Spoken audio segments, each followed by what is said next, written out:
Okay sir.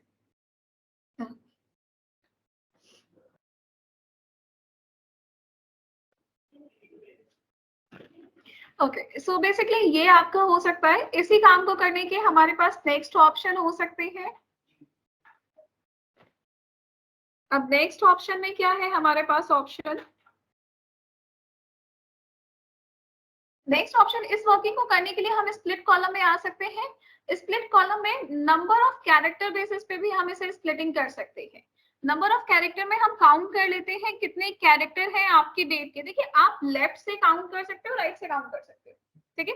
हमने यहाँ पे लिया कि हमें split column number of character पे करना है, तो ओवरऑल 1 2 3 4 5 6 7 8 9 9 कॉलम है, 9 कैरेक्टर है आपके डेट में।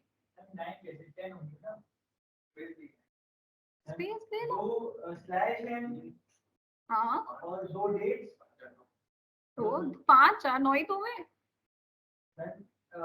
डेट का 2 कैरेक्टर, मंथ के 2 कैरेक्टर, ईयर के 4 कैरेक्टर, 8 हो गए और 2 स्लैश हो गए तो 10, ठीक है। 9 10 वही मैंने कहा, 9 या 10 ले लो, आपका हो जाएगा, ठीक है। अब देखिए ये होता है राइट से आप एक्सेस करना चाहते हो या लेफ्ट से एक्सेस करना चाहते हो। तो मैंने इसे कहा कि मैं इसे लेफ्ट से वंस करना चाहती हूँ एंड ओके। ये हो गया आपका डेटा ब्रेक। स्प्लिट करने के बहुत सारे ऑप्शंस हैं, आप किसी भी बेसिस पे स्प्लिट कर सकते हो। अगेन पोजीशन पे हो गया, लोअर केस और अपर केस अप्लाई नहीं होगा, डिजिट टू नॉन डिजिट भी नहीं अप्लाई होगा बिकॉज दोनों ही डिजिट में है, तो ये नहीं होंगे। पोजीशन से नंबर ऑफ कैरेक्टर डिलीमीटर से हो जाएगा। करेक्ट है, समझ आ गया? ओके। अच्छा अभी हमने क्या किया था, हाँ अब इसके बाद ऑप्शन स्प्लिटिंग कॉलम के आपने ऑप्शंस देख लिए हैं। नेक्स्ट ऑप्शन है आपका ग्रुप वाई। ग्रुप वाई का मतलब होता है कि आप चाहे तो मल्टी कॉलम्स के ग्रुप बना सकते हैं। इस ग्रुप को क्रिएट करने के लिए आप वर्किंग ले सकते हो। जैसा ग्रुप आप क्रिएट करते थे एक्सेल में, सेम ग्रुप के पैटर्न यहाँ पे भी दिए गए हैं।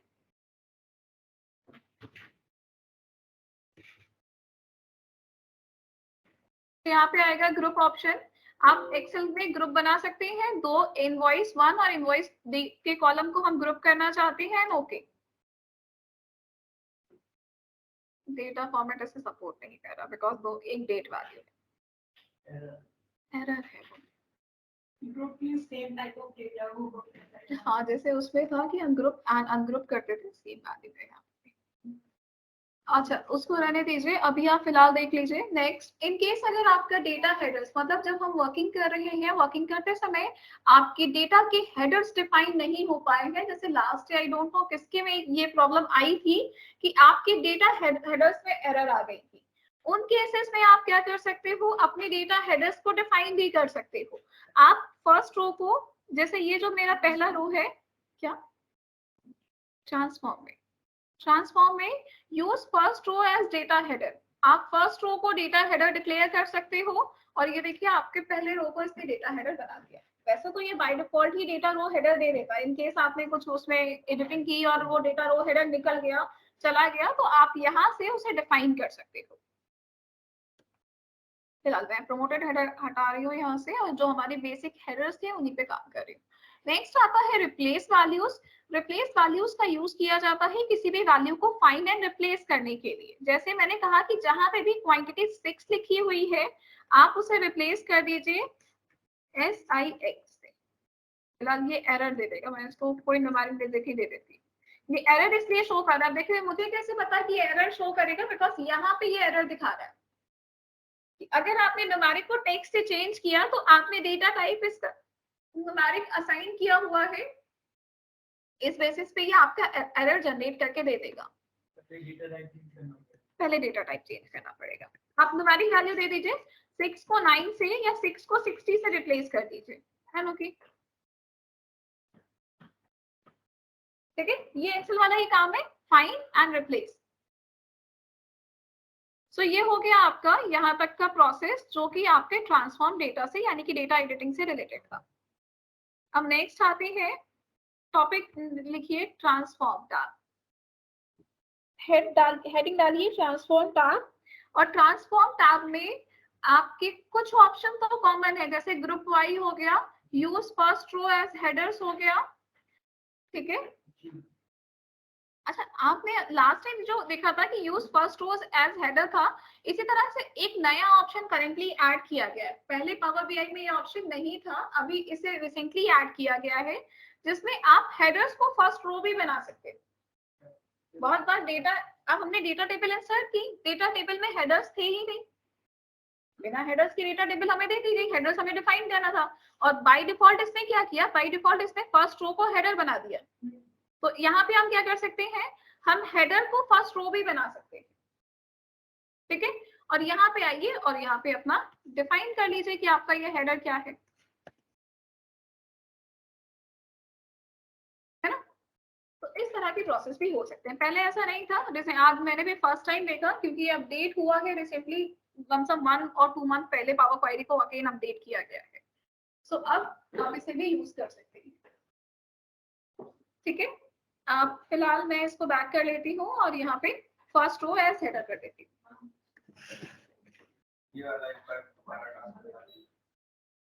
देखिए होता क्या है, बहुत बार जब हम डेटा टेबल को इंसर्ट करते हैं, मैं आपको इसका एक एग्जांपल दे देती हूँ। मेरे पास ये डेटा है अकाउंट से रिलेटेड, मैंने इस डेटा को सेलेक्ट किया, कंट्रोल सी से control N control B and इसे मैं डिलीट कर देती हूँ, ठीक है। ये डेटा है हमारे पास, इस डेटा पे कोई हेडर नहीं है, और इसे मैं सेव कर देती हूँ एक फाइल में, और इसे हम टाइप डेस्कटॉप, ठीक है। ये डेटा हमारा बैंक फाइल के नाम से सेव है, पावर बीआई ओपन किया एंड इसमें हमने इस डेटा को इंसर्ट किया।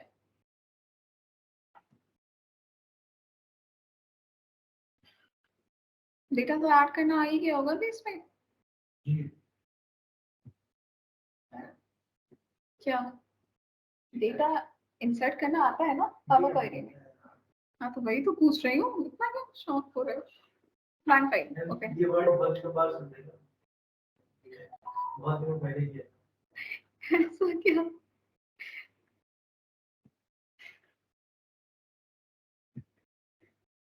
we will repeat again and again. We will repeat again and again.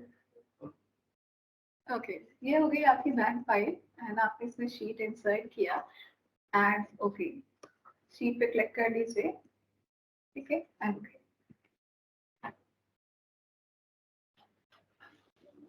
ठीक है। ये आपका डेटा है, हालांकि इसका एआई काफी स्ट्रांग है, तो इसने इसका डेटा टाइप नहीं पढ़ा, लेकिन अगर इन केस आपकी जो एरर है वो कुछ ऐसी एरर आती,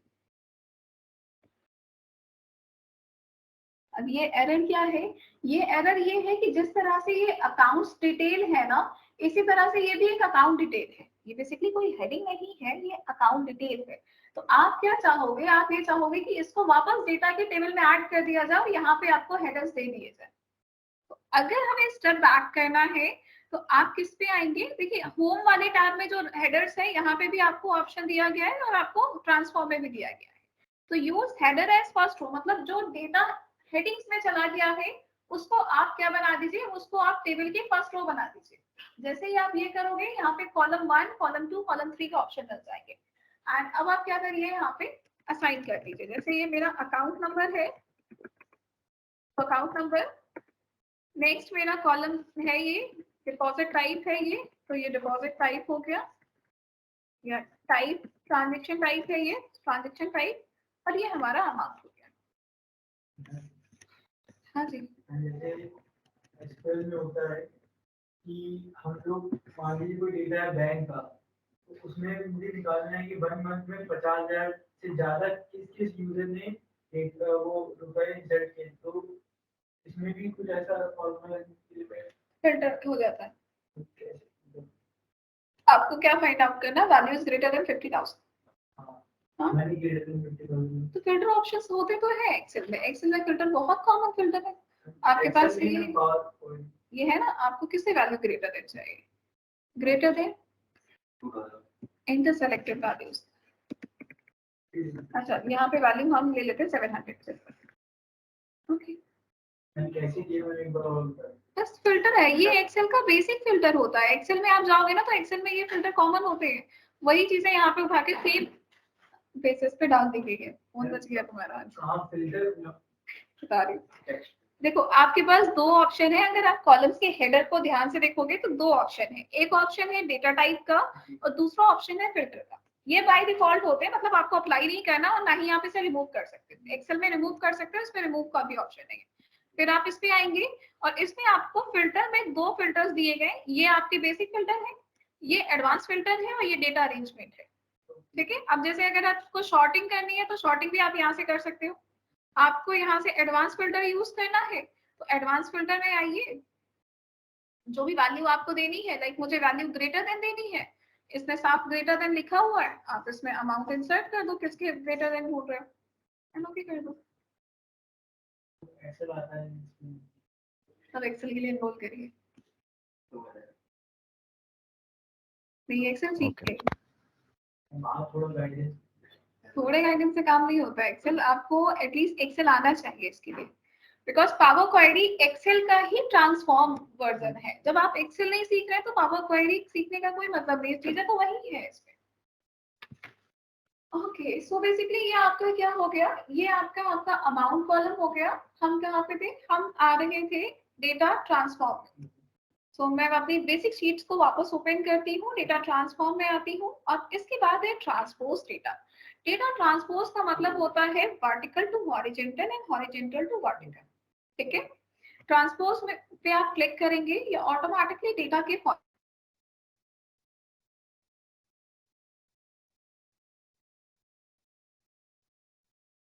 अच्छा मतलब ये जो नंबर्स हैं ये ऊपर आ जाएंगे हेडर में और जो इनवॉइस है ये इधर इधर आ जाएगा, वर्टिकल आ जाएगा।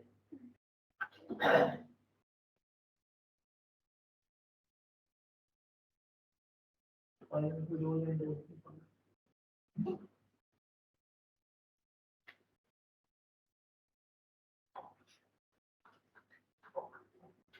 डेटा लेंथिंग है, दैट्स व्हाई पूरा टाइम टेकिंग हो रहा है, बिकॉज डेटा को पूरा फॉर्मेट बेसिस पे चेंज किया जाए। बहुत ज्यादा शॉर्ट कर लेते पहले तो शॉर्टिंग से क्या डेटा लेंथ कैसे कम हो जाता है?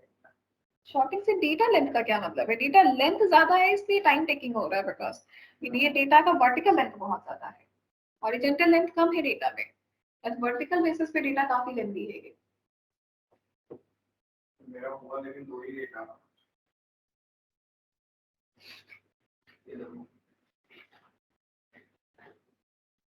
ये कौन सा है आपकी टेबल? ये सेम टेबल है मेरा। थोड़ा सा टाइम टेकिंग है, ये ऐप स्लो है डेटा की वजह से, तो आप इसके लिए परेशान मत होइए, आप आराम से इस पे काम करिए।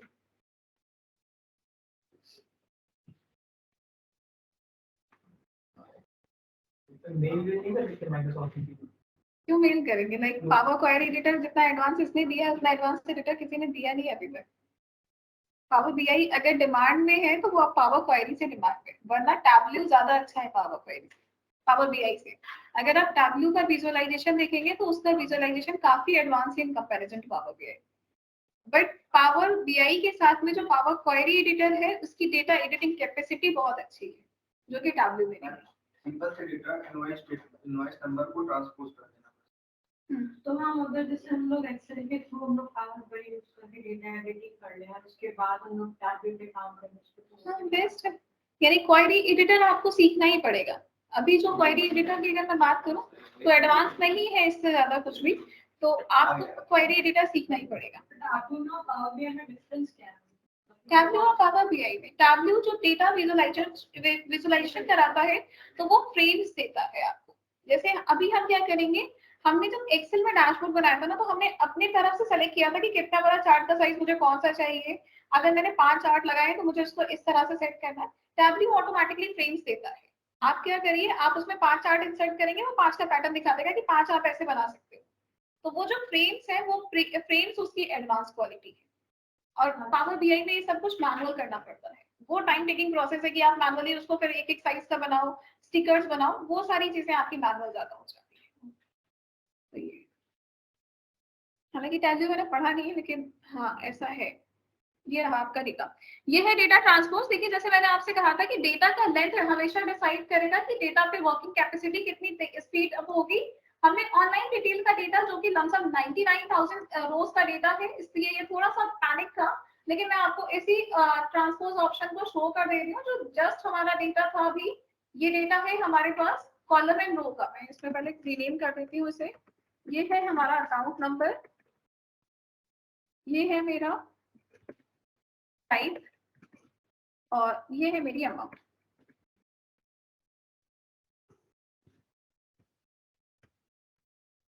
ठीक है, अब आप इस डेटा पे क्लिक कर लीजिए, ट्रांसपोज पे क्लिक करिए, डेटा आपका ट्रांसपोज हो जाएगा। देखिए डेटा में आपका जो भी डेटा वर्टिकल बेसिस पे था उसको हॉरिजॉन्टल पे कन्वर्ट कर दिया गया है। तो जैसा डेटा लेंथ होगा इसकी वर्किंग उतनी स्पीड होगी। जितने भी कॉलम है, कॉलम वर्ड, कॉलम का कोई फर्क नहीं पड़ता डेटा पे। डेटा पे जो फर्क पड़ता है वो रोज का पड़ता है। डेटा जितने ज्यादा रोज में लिखा जाएगा उतना लेंथी होगा, उतना टाइम टेकिंग होगा। मैं कह रहा हूँ कि कॉलम 1, कॉलम 2, कॉलम 1 के आगे से कॉलम हटा दें और 2 के आगे, मतलब एक साथ सब हट जाए 999। ऐसा पॉसिबल है? ऐसा पॉसिबल कैसे हो सकता है? यानी कि सारी हेडिंग्स एक जैसी कैसे हो सकती है? मतलब एक जैसी नहीं है। कॉलम 1 से कॉलम हटा दें, फिर कॉलम 2 से कॉलम हटा दें, तो 1 2 3 अप टू 99 आ जाएगा। रिप्लेस ऑप्शन, ये तो मुझे नहीं लगता हेडर्स में ऐसा नहीं होता है। बेसिकली ये हो गया आपका। अभी मैं इसे कंप्लीट करती हूँ। ये आपका ट्रांसपोज हो गया। नेक्स्ट आता है रिवर्स रोज। रिवर्स रोज ऑप्शन क्या है? रिवर्स रो ऑप्शन का यूज किया जाता है बेसिकली अगर आपको बॉटम टू स्टार्ट डेटा देखना है तो आप रिवर्स रोज पे क्लिक कर दीजिए। ये आपके रोज को जस्ट रिवर्स कर देगा, मतलब जो टेबल आपकी 1 to 100 लिखी है ये इसको 100 to 1 कर देगा। ठीक है, तो ये रिवर्सिंग हो जाएगा। नेक्स्ट आता है काउंट रोज। अगर आपको अपने डेटा की लेंथ देखनी है तो आप काउंट रोज पे क्लिक करके उस डेटा की लेंथ देख सकते हैं। आपके पास जो सेकंड डेटा इंसर्ट किया गया वो 40 रो का डेटा था, दैट्स व्हाई आपको 40 शो कर दिया गया। Simple counting. इसी तरह से एक बार ऑनलाइन डिटेल में आते हैं और ओके, अभी ट्रांसफॉर्म एंड काउंट रोज। ये काफी लंबी डेटा है, इसमें बहुत टाइम लगता है। आज की क्लास में अच्छा, तो मैं कहती हूँ मैं आपसे पूछना चाह रहा हूँ। ये बेसिकली 5,41,000 रोज का डेटा आपको काउंटिंग पे दिखाया गया है। ठीक है, तो ये हो गया आपका सेकंड। नेक्स्ट ट्रांसफॉर्म, बस 2 मिनट खत्म करेंगे। Okay, so basically data type में आपका डेटा टाइप है, यहाँ से आप कोई भी टाइप असाइन कर सकते हैं। डेटा टाइप असाइन करना सबसे इंपॉर्टेंट टास्क होता है पावर क्वेरी एडिटर का। सो दैट्स व्हाई आपको डेटा टाइप असाइनमेंट के लिए एक ऑप्शन यहाँ से दिया गया है और दूसरा ऑप्शन आपको यहाँ से दिया गया। इन केस अगर आपके पावर क्वेरी एडिटर में जो डेटा टाइप असाइन किया गया है वो करेक्ट नहीं है या डेटा टाइप असाइन ही नहीं किया गया है तो दोनों केसेस के लिए यहाँ पे दिया गया है डिटेक्ट डेटा टाइप। आप शीट 1 पे आएंगे तो ये थोड़ा सा हमारा कम लेंथी डेटा है, हम डिटेक्ट डेटा टाइप कर लेते हैं। जैसे ही डिटेक्ट डेटा टाइप करेंगे ऑटोमेटिकली जितना भी डेटा है उसको रीड आउट करके उसके टाइप को असाइन कर देगा। ठीक है, आपके जो फंक्शंस होते हैं वो दोनों बेसिस पे फाइल में काम करते हैं, एआई और नॉन एआई। बहुत सारे जो आपके एनालिस्ट हैं वो अपने पावर बीआई या पावर क्वेरी की एआई को बंद करके काम करते हैं। उन केसेस में डिटेक्ट डेटा टाइप के थ्रू वो डेटा को डिटेक्ट कराते हैं। ठीक है, ये भी आपका पॉसिबल है, सेटिंग्स इस तरह की डिजाइन की गई है। इसके बाद है रीनेम। अगर आप किसी सेल को रीनेम करना चाहते हैं तो या तो डबल क्लिक कर लीजिए लाइक दैट, या आप सेलेक्ट कर लीजिए कॉलम को और रीनेम पे क्लिक कर दीजिए। रिप्लेस वैल्यू ऑलवेज हम लोगों ने देखा है अभी, ये फाइंड एंड रिप्लेस की तरह वर्क कर रहा है। इसके बाद है fill up and fill down. Same value को fill up and fill down जब आप पाइवेट सीखेंगे तो पाइवेट के केस में आप इसे यूज कर सकते हैं। Fill up and fill down का मतलब होता है कि जैसे एक हेड बनाया मैंने कहा कि डिपॉजिट के अंदर इतने सारे ट्रांजेक्शन है तो डिपॉजिट अगर सब जगह फिल अप करना है तो वो fill up and fill down का ऑप्शन आता है। ठीक है, लेकिन उसके लिए आपको थोड़ा सा पहले समझना पड़ेगा कि पाइवेट टेबल क्या होती है और पाइवेट टेबल फिगर्स क्या होते हैं। सुना है पाइवेट टेबल का नाम? मैं वो पाइवेट एक बार आपने डेटा भेजा था, पाइवेट लार्ज था, वो पाइवेट टेबल का ही डेटा था। सो बेसिकली आपको पहले पाइवेट समझना पड़ेगा, पाइवेट समझने के बाद ही आप इस तरह की वर्किंग्स पे आएंगे। पाइवेट टेबल एक्सेल का एक एडवांस वर्किंग है जिसमें आपके डेटा को शॉर्ट करके आपको वर्किंग्स डिजाइन करके दिखाई जाती है। जैसे इसमें वैल्यूज 1 2 3 है, हमने यहाँ पे वैल्यू 1 एंड वैल्यू 3 में से 3 को सेलेक्ट किया है। ओके, जब हमने वैल्यू 3 को सेलेक्ट किया तो इसने ऑटोमेटिकली आपकी तीन लिस्ट पे काम किया और डेटा को समराइज कर दिया कुछ इस तरह के हेड्स में कि ओवरऑल आपने डिपॉजिट इतना डिपॉजिट किया है इन सभी अकाउंट्स पे। पाइवेट होता क्या है? पाइवेट का मतलब है लार्ज सेट ऑफ डेटा को स्मॉल बेसिस पे प्रेजेंट कर देना। अगर हम इस डेटा के बेसिस को देखेंगे तो बेसिकली डेटा में है क्या, डेटा में सिर्फ और सिर्फ 5 अकाउंट नंबर्स हैं। आप इसके फिल्टर को देखोगे तो फिल्टर में 1 2 3 4 5 अकाउंट है। हो गया, प्राइवेट याद है? सेम वही काम है कि प्राइवेट यहाँ पे, हाँ इसमें भी प्राइवेट टेबल है। प्राइवेट में अगर आप मंडी में अच्छा, प्राइवेट बहुत बड़ा टॉपिक है। थोड़ा सा ऊपर तो मैं इतना बता दीजिए, इसमें प्राइवेट में और उसमें कोई डिफरेंस है? ज़्यादा नहीं, सब लोग हम सेम है। अगर पॉसिबल वैसे में उसको सीखने में तो अच्छा पहले अभी देख लो प्राइवेट का काम क्या होता है। लेंगी डेटा को सिर्फ समराइज करना, समराइज करने के लिए वो ऑटोमेटिकली बेसिस बना लेता है। आपको सिर्फ सेलेक्ट करना है प्राइवेट कॉलम को, आप सेलेक्ट कर दो। उसमें तो आपको सेलेक्ट करना होता था कि आपको कैसे डेटा बनाना है, स्ट्रक्चर्स डिजाइन करने पड़ते थे, इसमें ऑटोमेटिकली है। अब प्राइवेट कॉलम जब मैंने बनाया तो प्राइवेट कॉलम में इसने कहा कि आप किस बेसिस पे अपने डेटा को समराइज करना चाहते हैं, तो मैंने कॉलम 3 का ऑप्शन इसे दिया। ठीक है लोगे, सो आप यहाँ पे देखेंगे तो कॉलम 3 का जो डेटा है उसमें इसने डिपॉजिट एंड विड्रॉल के बेसिस पे इस डेटा को क्लियर कराया है। अब प्राइवेट बनाने के दो ऑप्शन है। मैंने जो प्राइवेट लास्ट टाइम बनाया था वो मैंने 3 पे बनाया था, डिपॉजिट और उस पे, और इस बार मैंने अकाउंट पे बनाया है। मल्टीपल अकाउंट सेलेक्ट करके मल्टीपल ट्रांजैक्शन देख नहीं। अच्छा तुम मुझे इतना बता दो इसमें दिखाई अच्छा इसमें 2 टाइप ऑफ ट्रांजैक्शन क्या है, डिपॉजिट एंड विड्रॉल के। ठीक है, हमने क्या किया, हमने इसे फिलहाल सेलेक्ट किया, कॉलम 2 को सेलेक्ट किया। कॉलम 2 को सेलेक्ट करने के बाद इसके प्राइवेट कॉलम को सेलेक्ट कर लिया। अब मैंने कहा कि कॉलम आपके पास दो ऑप्शन है, या तो आप कॉलम 1 को समराइज कर लीजिए या कॉलम 3 को समराइज कर लीजिए। ठीक है, तो मैंने कॉलम 3 के बेसिस पे, यानी कि मैंने कहा कि आप अमाउंट को समराइज कर दीजिए, है ना। कि अब देखिए आपके 5 अकाउंट नंबर से ट्रांजैक्शन किए गए हैं, जिसमें से 1 वाले अकाउंट से आपका 2900 का डिपॉजिट हुआ है, 900 का विड्रॉल हुआ है ओवरऑल। इसी तरह से आपके अकाउंट 2 में 2500 का, अरे ऋषभ ने क्लास नहीं ज्वाइन की, भगवान, डिपॉजिट हुआ है और इससे विड्रॉल हुआ है। ठीक है, हेलो, हाँ ऋषभ क्लास थी, तुमने ज्वाइन नहीं किया, भाई तुमने कोई मैसेज आया था, मुझे याद ही नहीं था। 137 पे मैसेज आया है। हाँ सलील का, अच्छा सलील का भी इसलिए मैसेज आया था। ठीक है, मैंने क्लास ली है कुछ मिनट्स की, है ना, मैं रिपीट कर दूंगी टॉपिक नेक्स्ट डे या मंडे को ही। ठीक है, मैं पूरा टॉपिक रिवाइज करा दूंगी। सो बेसिकली आपको इतना समझ में आया है अभी, ये है प्राइवेट फीचर। कोशिश करेंगे कि हम एक्सेल पे एक बार प्राइवेट का छोटा सा व्यू आपको प्रोवाइड करना है।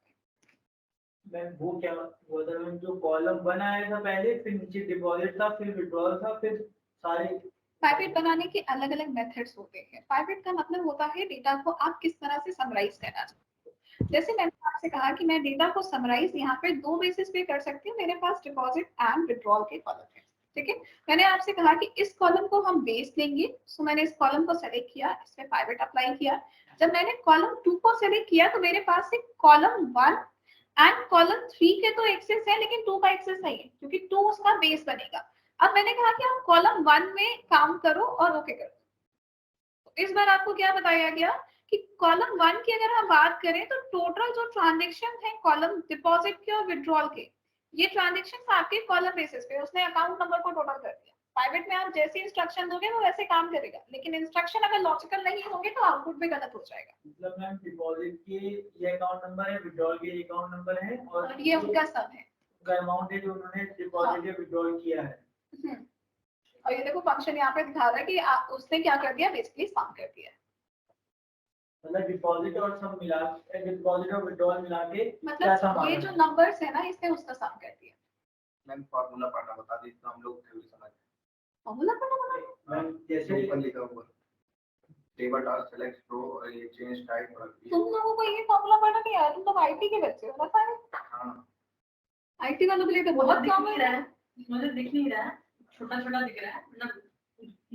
मुझे तो बेसिकली मैं कर लेती हूँ बिकॉज मैं अब तो करने लगी हूँ, लेकिन मोस्टली जब मुझे बताया गया तो यही कहा गया कि आईटी में यही कॉमन है फंक्शन इस तरह से लिखना। मैं एक मिनट वही आप पढ़ना।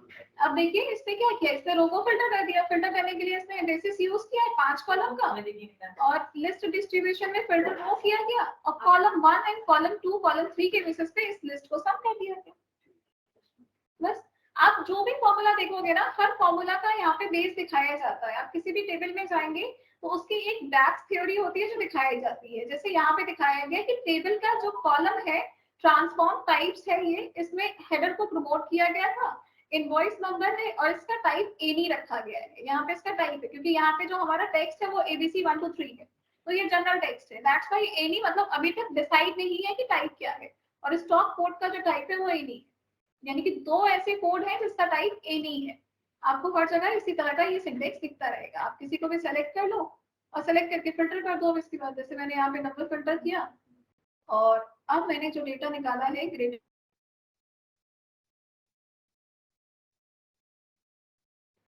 हाँ जी अनोखे, आपकी क्लास 12 बजे थी, आप 2 बजे आ रहे हो। लेट होना समझ में आता है, इतना लेट कैसे होना समझ में आएगा। रेगुलर हो जाएगा। ये हो गया आपका change type and quantity is greater than 50। ठीक है, वो आप एक बार निकाल लें। क्या बोलो। मैम ये नहीं मैम, कॉलम 3 को लीजिए आप, मतलब कॉलम 2 बेस और वैसे कॉलम 3 को सेट करके कॉलम 2 को बेस ले लें, जी, प्राइवेट कॉलम, और कॉलम 1 को मैम कोई नहीं, हाँ कॉलम 3 को वैल्यूज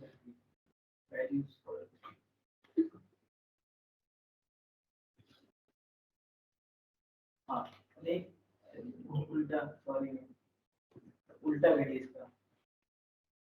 मैं आपको सबको सजेस्ट करूंगी, जितने लोगों ने एक्सेल नहीं पढ़ा है वो सभी एक्सेल में जाके एनरोलमेंट करा लें अपना।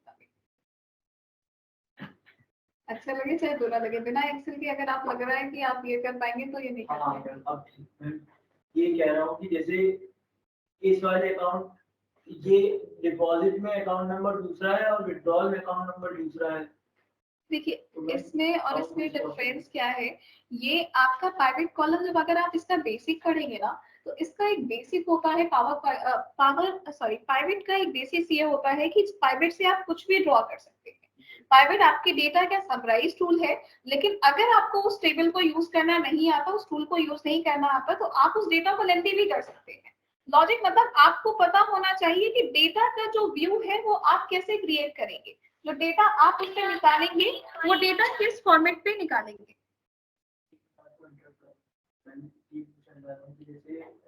ये टेबल कोई भी देखिएगा, ये विदाउट लॉजिक टेबल है, इसका कोई मतलब नहीं है। क्योंकि और ये इसलिए बनी क्योंकि आपको प्राइवेट टेबल का बेस नहीं पता। प्राइवेट टेबल को प्रॉब्लम कहाँ पे आ रही है ये भी समझ आइए। प्राइवेट टेबल एक समराइज टूल है, अगर आप इस डेटा को समराइज करेंगे तो वो फंक्शन सम का लगाएगा। अकाउंट नंबर का सम करने का कोई मतलब नहीं होता है।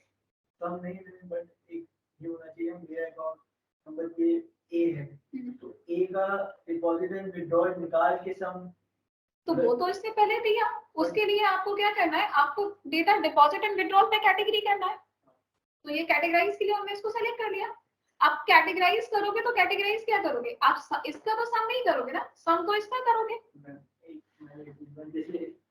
जैसे ये फर्स्ट वाले नंबर पे ये लिखा हुआ है 64 लास्ट में, हाँ तो यहाँ पे मैम सम दे देना चाहिए इसको, मतलब जितना भी डिपॉजिट और विड्रॉल का जितना सम है उसको दे देना चाहिए। कि मान लीजिए मैंने 1500 विड्रॉल किया और 1200 डिपॉजिट किया, बट तो विड्रॉल और डिपॉजिट किसी अकाउंट नंबर से किया होगा ना। वही 64 से किया है मैंने। इससे किया है आपने, तो 64 से जितना भी ट्रांजेक्शन आपने किया होगा, 64 ने एक ट्रांजेक्शन नहीं किया है, 64 के अकाउंट से टोटल ट्रांजेक्शन हमारे इतने प्लेस हुए।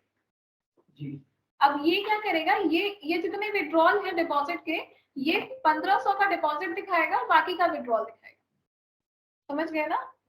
तो अब आप चाह रहे हो कि आपको इस अकाउंट का डिपॉजिट वैल्यू 1500 और इसका विड्रॉल वैल्यू आपको सम करके दिखा दिया जाए। बट मैम वहाँ पे तो डिपॉजिट में अलग अकाउंट नंबर आएगा, विड्रॉल में अब अलग। सुनो तो इसका, अब इस काम को करेंगे कैसे ये समझ लो। इस काम को करने के लिए आप इसको सेलेक्ट करो, प्राइवेट कॉलम पे जाओ, प्राइवेट कॉलम में जाने के बाद इसका एक बेस लो, कॉलम 3 को, एंड ओके करो। आपका है अकाउंट नंबर ये रहा, 1500 रुपए का डिपॉजिट दिखा रहा था, 2500 रुपए थे। अब सम भी तो निकालना चाहिए, मतलब -1000। उसके लिए आपको ऐड कॉलम करना पड़ेगा। यहाँ पे आगे ऐड कॉलम का ऑप्शन है और यहाँ से आप कॉलम ड्रॉ कर लीजिए। आपको जो करना है, सम, एवरेज, जो करना है फिर अलग से सम निकालना पड़ेगा। वो सारी चीजें तो आप कर सकते। वैसे इसको कैसे पता कि आपको एवरेज चाहिए, सम चाहिए? इसमें तो सम निकाल सकता हूं, जब हम लोगों ने कॉलम की वैल्यू सेट कर दी। महान इंसान, सम इसमें भी निकाला, ये देखो सम इसमें भी निकला है, लेकिन इसमें जो ट्रांजेक्शन है उसका सम निकला है, जो 5 ट्रांजेक्शन है उसका सम निकला है। आज के लिए कंप्लीट करते हैं फिलहाल।